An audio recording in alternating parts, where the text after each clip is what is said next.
Good morning student. देखिए, आज का जो मेरा लेसन है ऑब्जेक्टिव का बहुपद है। तो बहुपद चैप्टर बनाने से पहले आप लोग को बहुपद का कुछ बेसिक क्वेश्चन को अगर हम समझा देते तो बहुत अच्छा रहता। सब बहुपद में आप द्विघात बहुपद, रैखिक बहुपद, त्रिघात बहुपद ये पढ़ेंगे तो उसका कुछ बेसिक होता है।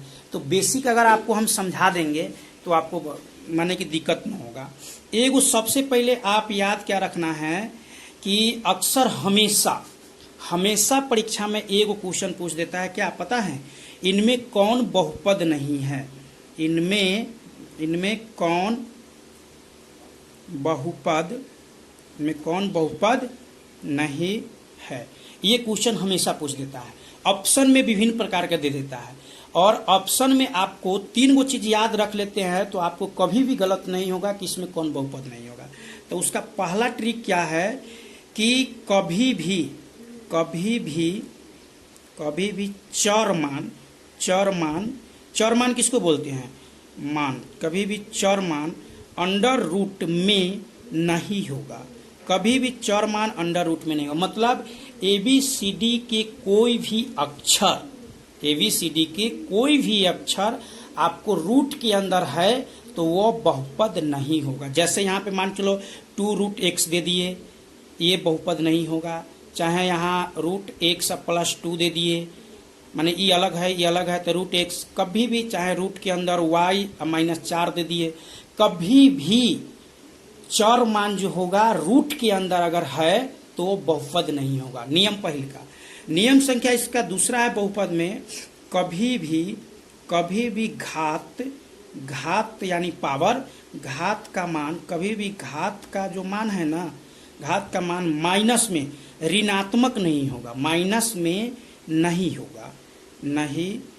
जैसे यहाँ पे सवाल देख लीजिए 2x², यहाँ पे 2x² हम माइनस लगा देते, 2x² माइनस 2x के power minus 3x + 2 power minus में है। चाहे अगला सवाल हम ले लेते y के पावर -4 और +4, ये भी पावर माइनस में है।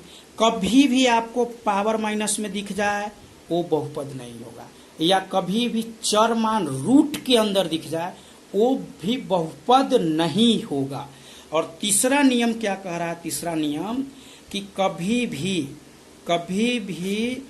चर मान हर के रूप का नहीं होगा। हर मतलब जानते हैं, जैसे कि कोई संख्या 3/4 है तो ऊपर वाले को अंश बोलते हैं ना, और नीचे वाले को क्या बोलते हैं, हर बोलते हैं। तो हर के रूप में कभी भी चर मान नहीं होगा, कभी चर मान हर में नहीं होगा, ये आपको याद रखना होगा। जैसे x + 1/x, देखिए ये x है तो कोई दिक्कत नहीं, लेकिन यहाँ बट्टा में भिन्न के रूप में, हर के रूप में ये चर मान है ना, तो ये क्या होगा, बहुपद नहीं होगा।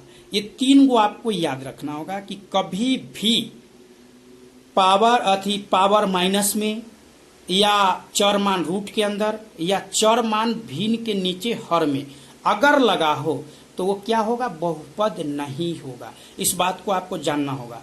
और इतना आप समझ लिए तो आपको परीक्षा में 1 या 2 नंबर कोई नहीं रोक सकता है। अगला नियम आप ये जानते हैं कि द्विघात बहुपद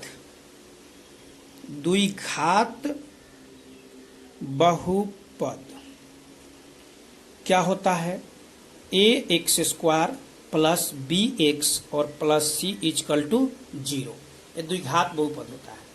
तो अब देखिए आपसे ऑब्जेक्टिव में क्या पूछेगा कि द्विघात बहुपद में घात की संख्या कितना होता है। तो बउआ जी घात ये न है, तो द्विघात बहुपद में घात की संख्या कितना होगा, 2 होगा। फिर आपसे ये पूछ दे कि द्विघात बहुपद में शून्य की संख्या कितना है, तो जिसका घात जितना होता है ना उसका शून्यक भी उतना ही होता है। तो घात 2 है तो शून्य क्या होगा, 2 होगा। यानी कि घात के मान भी द्विघात में पूछे तो 2, शून्यक अगर पूछे द्विघात बहुपद की शून्यक कितनी होती है तो 2 होती है। तो अब वो 2 शून्यक कौन कौन है, एक होता है अल्फा और एक होता है बीटा, एक होता है अल्फा और एक होता है बीटा। तो अगर यहाँ पे शून्यक निकालना है तो कैसे निकालेंगे कि एक बार और लिखते हैं, ax² प्लस बी एक्स और प्लस सी इक्वल टू 0, तो इनमें अल्फा प्लस बीटा बराबर होता है माइनस बी बट्टा ए, और अल्फा इंटू बीटा बराबर होता है सी बट्टा ए। ये सूत्र है, आपको याद करना पड़ेगा, इस पर हिसाब बनता है। देखिएगा कैसे हम बनाएंगे। सबसे पहले आप ये देखिए, इसको ABCD सबको आता है, सबको ABCD आता होगा। चलिए ABC ABC ABC, अगर हम यहाँ पे 2x स्क्वायर अब प्लस 6x और माइनस 4 इक्वल टू 0 रख दें, तो क्या ये द्विघात ही बहुपद न है? अब इसमें आपको कौन ए होगा कौन बी होगा कैसे पता कीजिएगा? जैसे ही है यहाँ पे था तो ये हुआ है, ई बी हुआ है, सी हुआ है, वैसा ही ए का मान हुआ, बी का मान हुआ, सी का मान हुआ। एक और देख लो, X square minus X plus 1 equal to 0। कुछो नहीं दिया रहता है तो 1, कुछो नहीं दिया है तो 1, याद रखिएगा। मान लो हमें 3 दे दिया, तो अब कहेगा ए का मान क्या है, तो ए बराबर क्या आ गया, 3 आ गया। बी बराबर क्या आएगा, तो यहाँ कुछो ना दिया तो 1 है, तो माइनस लगा है तो -1, और सी बराबर क्या आ गया 1। पहले बच्चा यही सीखिए, यही नहीं जान पाता है कि इसमें ए और बी का मान क्या होता है। तो जब द्विघात बहुपद आप रट लीजिएगा A X square plus B X plus C equal to 0, तो उसी के जैसा न लिखे हम 2x स्क्वायर, ए की जगह पर न 2 डाले हैं और बी की जगह पर 6 डाले हैं, सी का मान की जगह पर तो वही है। तो यहां तक आप समझ गए। तो अब चलिए एक सवाल आपको देते हैं। सवाल यहाँ पे क्या है, 6x square minus 4x plus 2 9 equal to 0 कर दिए। तो कहेगा कोनो कि अल्फा प्लस बीटा का मान निकालिए। तो सूत्र क्या होता है, माइनस बी बट्टा ए, सूत्र माइनस बी बट्टा ए। तो अब हमको खोजना होगा क्या कि ए और बी का मान कौन होगा। तो ए का मान 6 होगा, बी का मान -4 होगा और सी का मान 9 होगा। तो सूत्र क्या है, माइनस, तो पहले माइनस और उसके बाद इसमें भी माइनस है। बी के मान कितना है, -4, अब बट्टे ए का मान कितना है, तो 6 है ना। तो 6 माइनस माइनस प्लस 4/6 काट देंगे तो कितना हो जाएगा, 2/3। इसी प्रकार से और भी क्वेश्चन आपसे कैसे पूछ देगा, कहेगा यहाँ देख लीजिए 2x square plus 4x plus 3 equal to 0 में दोनों निकाले। आपको एक बार कह रहा है क्या, अल्फा प्लस बीटा के मान भी निकालिए, एक बार अल्फा इंटू बीटा का भी मान निकालिए। तो पहले ए बराबर क्या है आपके पास, अब बताइए ए का मान क्या होगा, 2, बी का मान 4 और सी का मान 3। आप ABCD खाली रट लीजिए, ABC बस, उसमें जो लगा है लिख लीजिए। तो इसका सूत्र होता है -b/a। तो बैठाइए, तो b का मान कितना है, 4 है, तो माइनस सूत्र में के 4 बटा a का मान कितना है, 2, काट देंगे तो -2 आंसर आ गया। इसका सूत्र क्या होता है, c/a। तो c का मान कितना है, 3 है, तो 3/a का मान कितना है, 2 है, तो 2 हो गया। कोई दिक्कत किसी को? चलिए अब त्रिघात बहुपद का आपका समझा देते हैं। ये द्विघात बहुपद का था, उसके बाद त्रिघात बहुपद का समझा देते हैं। उससे पहले एक और चीज समझ लीजिए, शून्य माने कि गुणांक भी कभी काल पूछ देता है परीक्षा में, जो 9th में ही पढ़ना है। जैसे देखिए यहाँ पे कहेगा 3x square plus 2x plus 9 equal to 0 में x स्क्वायर का गुणांक बताए, गुणांक बताए। तो देखिए x यहाँ x स्क्वायर है नहीं है, यहाँ x स्क्वायर है नहीं है, x स्क्वायर कहाँ है, यहाँ है, यहाँ है। तो x स्क्वायर के छोड़ के कितना बच गया, 3, आंसर हो गया 3। x स्क्वायर के छोड़ के 3 बचा, 3 आंसर हुआ। जिसको पूछेगा यहाँ पे अगर मान चलो हम π/2 x square plus 3x minus 4 लिख दिए। अब अगर हमसे कह दे x का गुणांक क्या होगा, तो x यहाँ है तो इसका गुणांक 3 होगा, लेकिन कहेगा x स्क्वायर का गुणांक क्या होगा, तो x स्क्वायर छोड़ के क्या बच गया, π/2, इसलिए इसका आंसर π/2 होगा। एक गुणांक है, नॉर्मल चीज है, आप लोग बना लीजिएगा। अगला चलते हैं, इसी में त्रिघात बहुपद का समझा देते हैं। त्रिघात बहुपद का व्यापक रूप क्या होता है, ax³ plus bx square plus cx plus d equal to 0। ये त्रिघात बहुपद का क्या है, व्यापक रूप है। ठीक, अच्छा, जैसे उसमें आप पढ़े हैं ABC, तो इसमें पढ़िए ABCD ABCD ABCD। इसका सूत्र होता है alpha plus beta plus gamma बराबर माइनस बी बट्टा A, alpha into beta plus beta into gamma plus gamma into alpha बराबर होता है सी बाई ए, और alpha into beta into gamma बराबर माइनस डी बाई ए।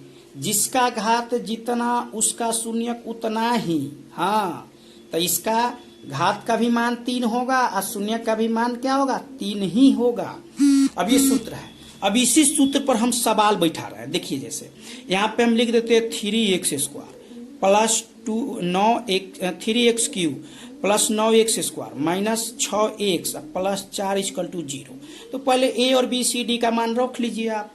ए बराबर कितना होगा, 3 हो जाएगा, बी बराबर आपके पास 9 हो जाएगा, सी बराबर आपके पास -6 हो जाएगा, और डी बराबर आपके पास 4 हो जाएगा। तो पहल का क्या करा, अल्फा प्लस बीटा। देखिए, ये नहीं है कि सब पूछेगा, परीक्षा में कोनो एक को पूछेगा, कोनो एक को पूछेगा, तो सूत्र याद रहेगा तभी ना आप कीजिएगा। नहीं सूत्र याद रह जाएगा तो कहाँ से कीजिएगा। तो कोशिश कीजिएगा कि इसको याद कर ले, और याद होगा तब बैठाना है। जब सूत्र नहीं याद रहेगा तो बैठाइएगा कैसे। तो अब बैठाना कैसे है, पहले क्या कहा है, alpha plus beta plus gamma बराबर क्या होता है, माइनस बी बाई ए। ये सूत्र है। चलिए बैठाते हैं। तो माइनस सूत्र में क्या है, तो माइनस बी का मान क्या है, 9 है, तो 9 बटे ए का मान कितना है, 3 है, काट दिए तो -3 हो गया। उसके बाद दूसरा सूत्र alpha into beta plus beta into gamma plus gamma into alpha बराबर क्या होगा, सी बाई ए। तो सी के मान कितना है, सी का मान आप -6 है, तो -6 बटा ए का मान कितना है, 3, काट दिए तो 3 दूना -2। उसके बाद alpha into beta into gamma बराबर क्या है, माइनस डी बाई ए न है, तो माइनस डी का मान कितना है, डी का मान 4 है, 4 बटा ए का मान कितना है, 3। ये कटने वाला नहीं है, इसलिए इसका आंसर यही हो गया, ये त्रिघात का हो गया है यार। माने कि कहाँ दिक्कत है, अच्छा से तैयारी कीजिएगा तो बहुत अच्छा हो जाएगा। सूत्र पर आज बिठाना हम आपको सिखाएं, और ये बेसिक पढ़ा रहे हैं। अभी किताब का नेक्स्ट वीडियो जो मैंने कि भाग संख्या 6 आएगा, ये 5 भाग बन रहा है, तो नेक्स्ट भाग 6 आएगा, तो उसमें यानी कि आपको किताब का टोटल क्वेश्चन बताएंगे। कुछ और इसमें बेसिक है वो भी आपको समझा देते हैं।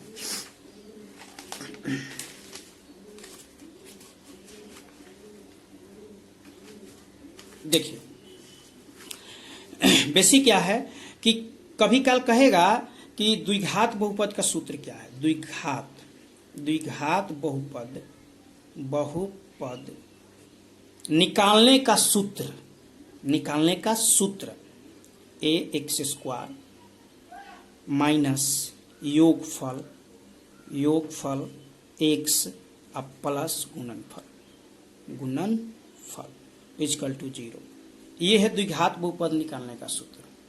इस सूत्र में कैसे आप बैठाइएगा, कोनो सवाल देगा, कहेगा कि किसी द्विघात बहुपद के शून्यंकों का योग और गुणनफल क्रमशः 2 और 3 है। मान लीजिए वो क्वेश्चन कह दिया कि किसी द्विघात बहुपद के शून्यंकों का योग क्रमशः 2 और 3 है, मतलब योग दे दिया गया है, योग बराबर 2 और गुणनफल आपको दे दिया गया है 3 है। तो द्विघात बहुपद ज्ञात कीजिए, तो बैठा देना है सीधे, क्या है, x² माइनस योगफल के जगह पर योग डाल दीजिए 2, x भी है तो x, अब प्लस गुणनफल के जगह पर गुणनफल डाल दीजिए 3 = 0, यानी x² माइनस 2x प्लस 3 = 0 हो गया। इसका एक और सूत्र है, क्या है, ax² minus alpha plus beta x plus alpha into beta = 0। जे ये है वही यह है, दोनों एक ही चीज है। आप दोनों के सूत्र का प्रयोग कर सकते हैं, कोई दिक्कत नहीं होगा। दोनों सूत्र के प्रयोग कीजिएगा, कोई दिक्कत नहीं होगा, बन जाएगा। अच्छा, उसके बाद कुछ छोटी छोटी क्वेश्चन आता है, आप कहेगा इसका शून्यक क्या है, उसके बारे में भी आप बेसिक समझ लेंगे तो बेहतर होगा। जैसे सवाल हम ले लेते हैं, कहेगा कि x² माइनस 3 = 0 के शून्यक क्या होगा।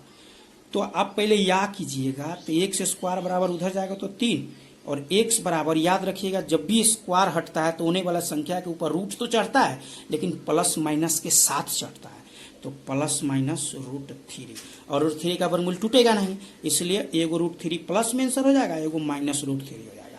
अगला सवाल आपको ऐसे भी दे सकता है कि x² माइनस 11 = 0, और चाहे 0 नहीं देगा सवाल में, इतने रहेगा, तो 0 अपना से लगाना पड़ेगा। तो फिर यहाँ कीजिएगा तो एक्स स्क्वायर बराबर क्या होगा 11। तो एक्स बराबर क्या होगा प्लस माइनस रूट के अंदर 11, यानी कि एगो रूट 11 आपका आंसर हो जाएगा और एगो माइनस रूट 11 हो जाएगा। हल समुच्चय भी कह देता है कभी का लिखने के लिए। इसी सवाल को देख लो ना, हम लिखते हैं। जैसे देखिए यहाँ पे 16 x square minus 25 equal to 0, इसका शून्यक कहेगा लिखने के लिए और इसका समुच्चय भी, दोनों लिख देते हैं। तो सबसे पहले 16 एक्स स्क्वायर बराबर कीजिएगा तो 25 होगा, एक्स स्क्वायर बराबर कीजिएगा तो क्या होगा 25/16 होगा ना, 25/16। एक्स बराबर कीजिएगा तो प्लस माइनस रूट के अंदर 25/16, यानी आपका एक 25 का वर्गमूल टूटेगा 5, 4 16 का वर्गमूल टूटेगा 4, यानी कि प्लस माइनस आपका 5/4 आंसर आया। तो ये 5/4 कॉमा माइनस 5/4 ऐसे लिख दिए तो शून्यक हो गया। समुच्चय का दिया लिखने के लिए तो सीधे ऐसे लगा दीजिए, बस ऐसे लगा दिए तो क्या हो गया समुच्चय हो गया। क्या कोई दिक्कत? अगला नेक्स्ट क्वेश्चन में फिर आपको बेसिक में नेक्स्ट में समझा देते हैं। कभी काल इसका गुणनखंड तोड़ने के लिए भी बोल देता है क्वेश्चन, तो गुणनखंड भी आप तोड़ सकते हैं। तो गुणनखंड तो बाबू हार्ड होता है, आपको अगर पहले से गुणनखंड आता होगा तो होगा, और ना तो फिर हम नेक्स्ट वीडियो में जब हम क्वेश्चन बनाएंगे तो आप लोग को गुणनखंड तोड़ने का सिखा देंगे। और माध्यमिक बहुलक चाहे जो भी क्वेश्चन आपको अगर हार्ड लगता है वो क्वेश्चन आप पूछ सकते हैं, इसी का नहीं। अब इसके बाद आपको 12th हिंदी का क्वेश्चन लगभग 2 या 3 दिन के बाद आना प्रारंभ हो जाएगा। आप उससे भी पढ़ सकते हैं, 12th वाले भी स्टूडेंट पढ़ सकते हैं, मैट्रिक वाले भी स्टूडेंट पढ़ सकते हैं, इसलिए आपको जुड़ना जरूरी है। हम पूरा ये जो मेरे पास जितना ऑब्जेक्टिव है, ये ऑब्जेक्टिव का पूरा भाग बाय भाग पार्ट बाय पार्ट बनाएंगे, और एनसीईआरटी बुक मैट्रिक जो है मैथ उसका टोटल पार्ट बाय पार्ट बनाएंगे, इसलिए चैनल से जुड़ना जरूरी है। अगर इसके बाद अगर आपको अच्छा लगा है तब सब्सक्राइब कर दीजिए और सेंड कीजिए अपने दोस्तों के साथ से, माने कि दोस्तों की जगह। और नहीं अच्छा लगा है तो बगल में डिसलाइक का बटन है, आप डिसलाइक भी कर सकते हैं। जय हिंद।